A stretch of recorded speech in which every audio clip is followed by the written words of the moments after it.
All right, boys. So, freelance brand scaling versus dropshipping. What should you do, right? Which one is better? Well, it depends who you ask, right? If you have some money and don't have time, I recommend starting dropshipping. But if it's vice versa, and if you have time but no money, then you can definitely start freelance brand scaling. Um, and there's obviously like pros and cons to like both of them, right?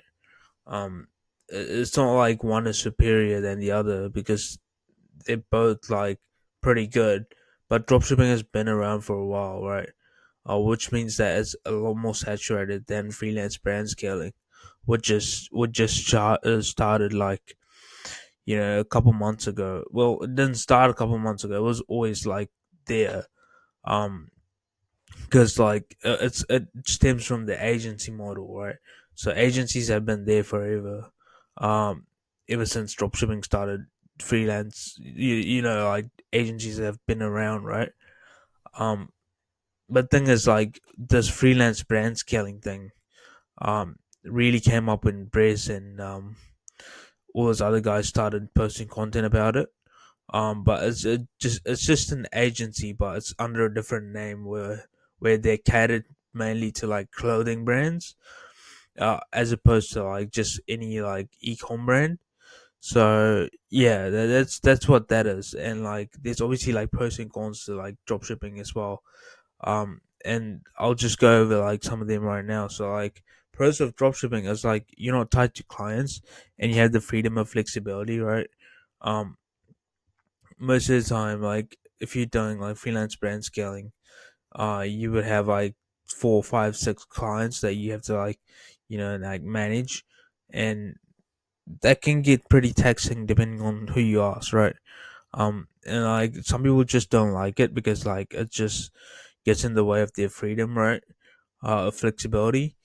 um and another pro to dropshipping is that you can make a lot of money in a short period of time if you do know what you're doing, right?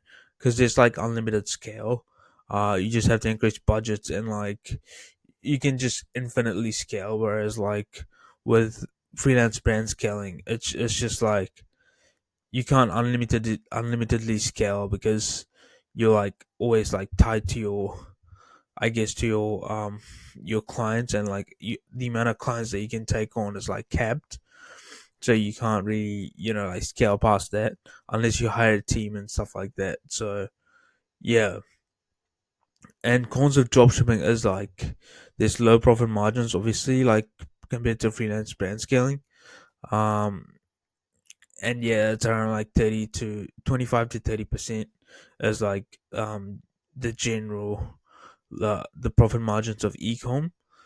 So and for freelance brand scaling, it's a lot higher than that because um you pretty much earn what you bring to your clients, if that makes sense.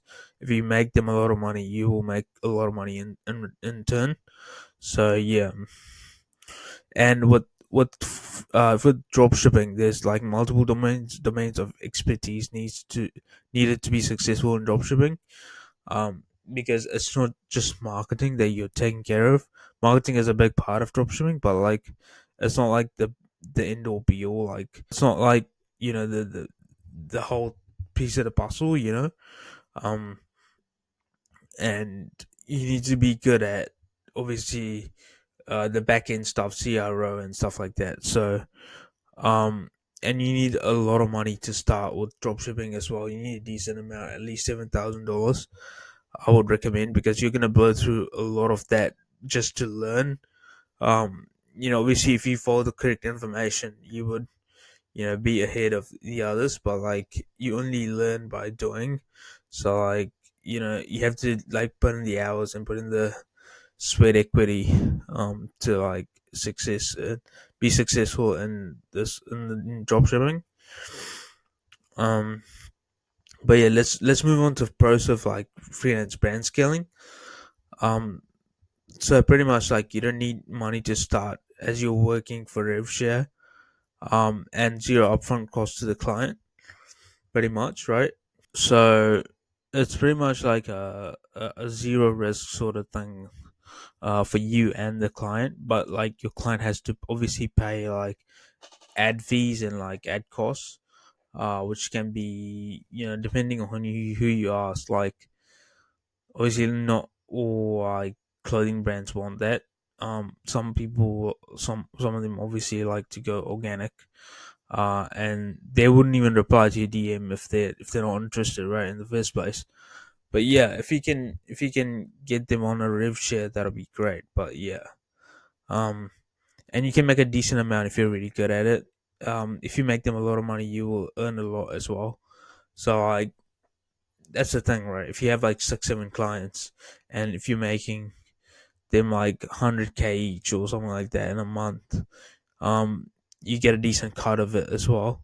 So like that's pretty good, like that's decent. Like you can see Brez doing really well for himself, because he just bought a Aventador, and like I think he crashed it as well. But like that's besides the point. He bought a Aventador, bro, like at 20, and like if you put in the work, like you can get there. And it's a pretty new industry as well, as I said before.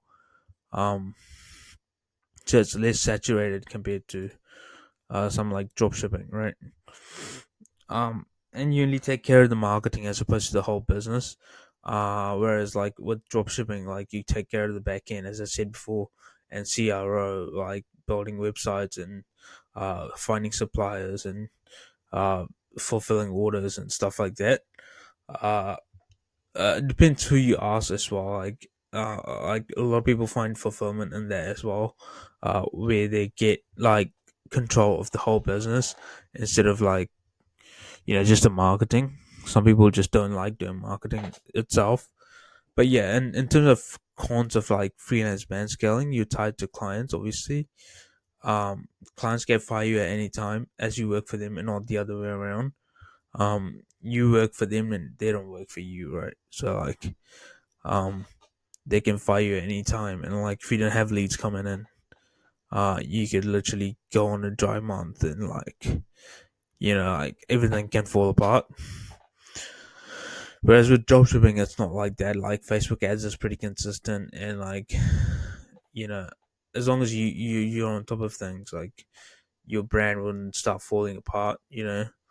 But like your clients firing you is like out of your control, and like you can't control that. Whereas with dropshipping, you can control the variables a little bit. You know. So sales calls are the thing as well, and that's another con of freelance brand scaling. Um, some people just don't like sales calls, especially beginners. Like if you don't know what you're doing, if you don't have case studies and stuff like that, um you wouldn't really like sales calls. I personally don't like sales calls either, but like yeah, that's kind of like a personal preference.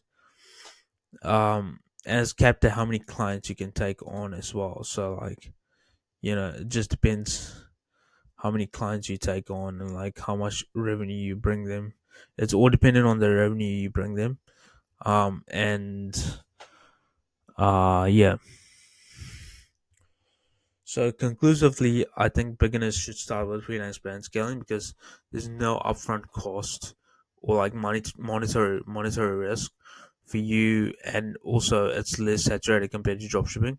I would get really competent with running meta ads for clothing brands specifically, and with the outreach and sales calls, right? So like if you get good at those 1, 2, 3 things, um, so running meta ads for clothing brands with outreach and sales calls, you can literally like you can do really well. I personally do drop shippings because like I've been in the space for a while, and like I just think drop shipping is like more scalable in terms of like the long term scale.